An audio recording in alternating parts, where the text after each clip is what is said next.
Nous sommes également revenus sur la situation en Biélorussie à la suite du Conseil européen extraordinaire qui s'est tenu hier. L'Union européenne doit continuer de se mobiliser aux côtés des centaines de milliers de Biélorusses qui manifestent pacifiquement pour le respect de leurs droits, de leur liberté, de leur souveraineté. Un dialogue entre les autorités, l'opposition et la société civile est à cet égard indispensable.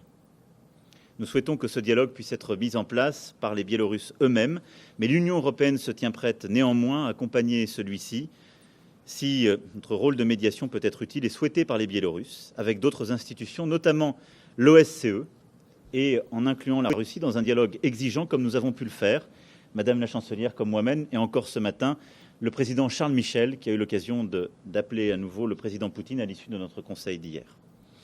Sur le Mali, les réactions ont été plutôt mesurées face au putsch. Est-ce que c'est parce que... Nous avons eu, Madame la Chancelière, moi-même, le président Charles Michel, plusieurs échanges avec le président Poutine sur la situation en Biélorussie.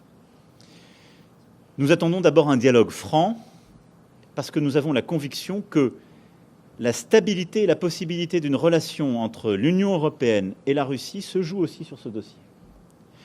Nous ne voulons pas y voir une réplique de ce que nous avons connu dans des années antérieures, en particulier en Ukraine. Et nous avons été très clairs avec M. Poutine sur ce point, avec le président Poutine. Dans les échanges que nous avons eus, nous avons insisté sur la nécessité d'avoir une transition démocratique, inclusive en Biélorussie, qui passe par le dialogue du pouvoir en place avec la société civile et les oppositions, et l'organisation dans de bonnes conditions d'élections libres. C'est ce que nous avons réaffirmé en Européens hier.